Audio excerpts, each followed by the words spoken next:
Alright, in this video we're going to talk about methods for estimating flow when you're not able to measure it, and we're going to talk about applications of flow rate. So when we're not able to measure flow for different reasons, so some of the reasons we might not be able to measure flow include that the water is just too high, that the flow is just too high to safely measure it. There are some sites where they're just not very conducive to measuring flow. It could be because it's a really silty site. It could be that it's a very rocky, riffly site. It could just be that it's a very pooly, it's a very slow-moving pooled site. It might also be that we're sampling many sites in a day and we don't have the time to measure flow rate at all those sites. So if we have no flow measurements, we can use a USGS, a US Geological Survey regression for the mean annual flow.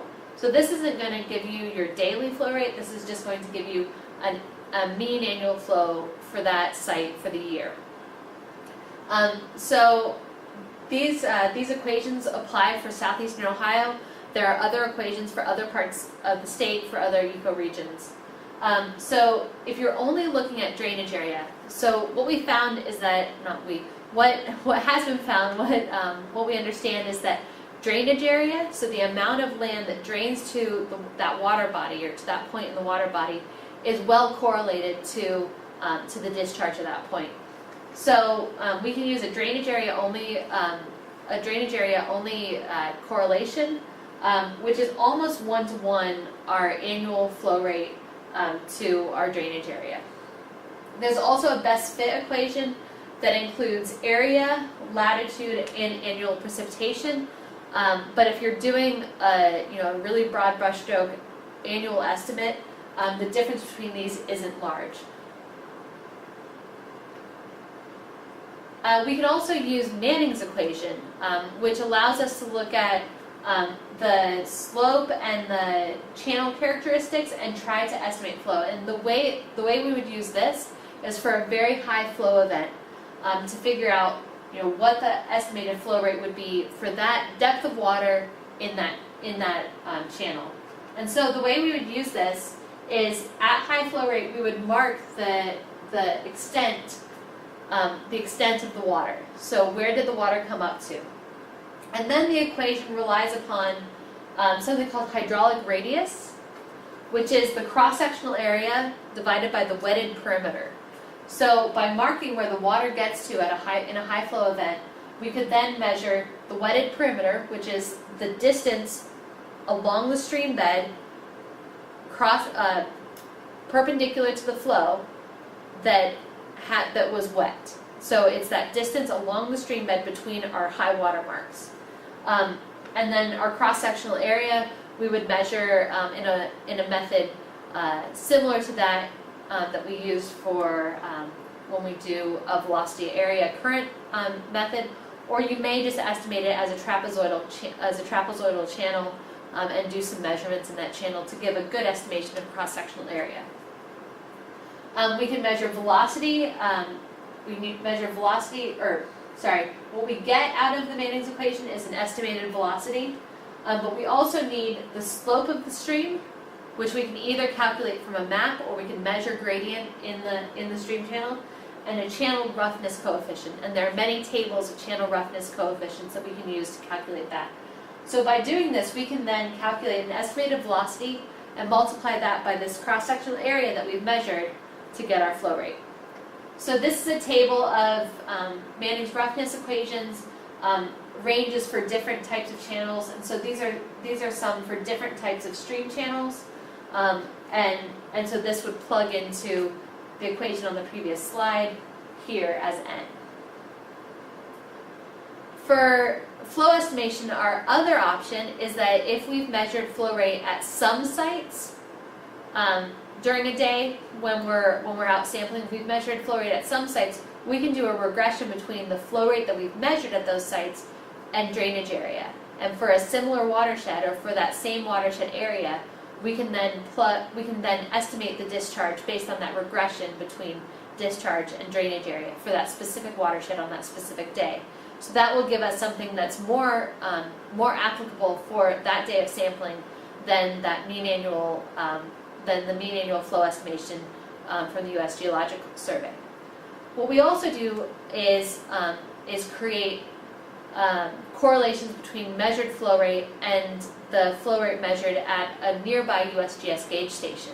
So by measuring flow rate in our target watershed, enough times we can create a regression between our measured flow rate and the flow rate measured by the USGS gauge station on a continuous basis. And based on that regression, as long as we've measured flow rate over a wide variety of flow regimes, we can go back and create that correlation, create that regression, and estimate our discharge based on the measured discharge from the gauge station. So there are just a few different options of how to estimate flow when we can't measure it. So we need to look at what the applications are for these discharge measurements. These can take a lot of time, but they're very, very important for analyzing a lot of our data. So the biggest one, and the one we use most often, is we use these discharge measurements to calculate loadings. So our loading is a mass flux of a constituent through a system, and so it's a mass per time. Right? So this would be like the kilograms of iron or the kilograms of acid transported through a stream system in a day. Or we can also talk about it in terms of removal for a treatment system. So how many pounds of acid does this treatment system treat per day, for example? And so here, just for your reference, are the different calculations for different sets of units to calculate a loading. So loading is going to basically be the flow rate times the concentration of the constituent times a conversion factor that gets all the units right. So, for example, if we have our flow in cubic feet per second and our concentration in milligrams per liter, and we want a loadings in pounds per day, we would say flow times concentration times 5.39 as our conversion factor. And so these are here for your reference for different units. So then how would we use those loadings? So this is for a treatment system or a set of different treatment systems in Little Raccoon Creek in the Raccoon Creek watershed.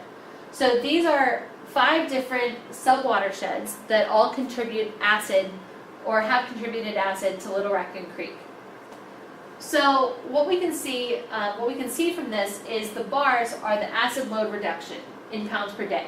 So this is how much acid we've removed from the system through treatment and remediation per day.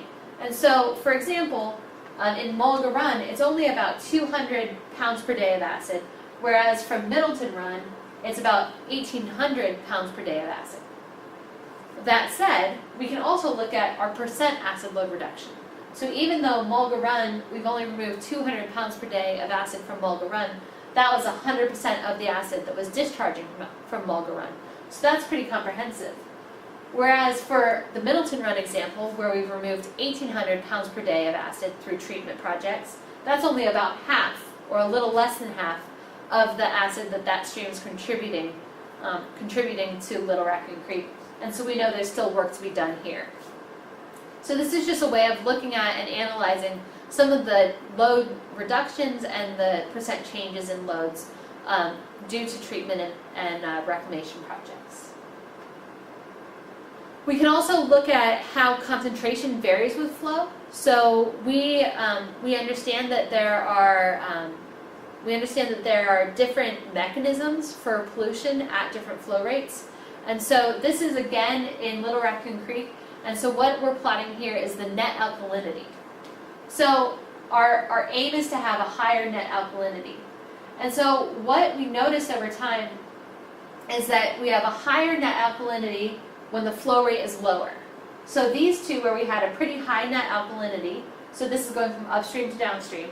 So when we have these higher net alkalinities, these are the lowest flow rate time periods. So 8.4 cubic feet per second is the orange one, and 9.2 cubic feet per second is this blue one. As we go down into our more acidic conditions, what we see is the flow rate increases, and this green line is our target. We're trying to stay above the target. So when we get closer to the target, those are our high flow times. So this light blue line here was at 300 cubic feet per second, and this dark blue one was at 189 cubic feet per second, and then these all increase the alkalinity as the flow rate decreases.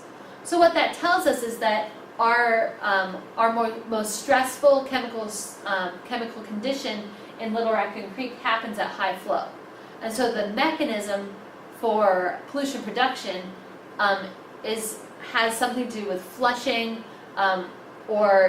flushing or this water moving that pollution into the stream.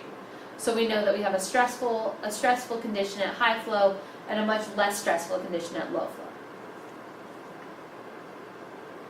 We can also look at something called a flow duration curve, and this allows a targeted reduction in loads. So this one is in Leading Creek, where there's a lot of suspended solids, and so this blue line shows the allowable loading of suspended solids, but that allowable loading of suspended solids varies with flow rate. And so this TMDL, this allowable level of total suspended solids, has been calibrated or has been determined based on that flow rate. So now all of these measurements of suspended solids, all of these observations we've been able to plot those against this requirement and see when we exceed it. So there's a few exceedances at low flow and a few exceedances at high flow. But it allows that requirement of total suspended solids loads to vary based on the condition of the flow. So this is more of a regulatory application of flow. It also is it's also good in establishing water quality targets. So these are what we're showing here is a sediment yield or sediment capacity, or the amount of sediment being carried in these different water bodies at different flow regimes. So this is the minimum, first quartile, median, third quartile, and maximum. And so what we can see is just this range of sediment carrying capacity over these different flow regimes. And so those have then been taken to establish a target yield that allows for reduction in each of those quartiles. And so this is the new target distribution, but it recognizes that the amount of sediment yield in these water bodies varies widely with flow, and that needs to be taken into account if we are actually going to meet water quality targets. So in class, we're going to calculate flow from measurements that we do in the field. We'll compare it to the gauge stations in this region, and we'll use some of those for applications, and we'll estimate flow using some of these different methods and compare it to what we've measured to show some of these applications in class. So in this video, we've looked at methods for flow estimation and applications of flow and discharge measurements.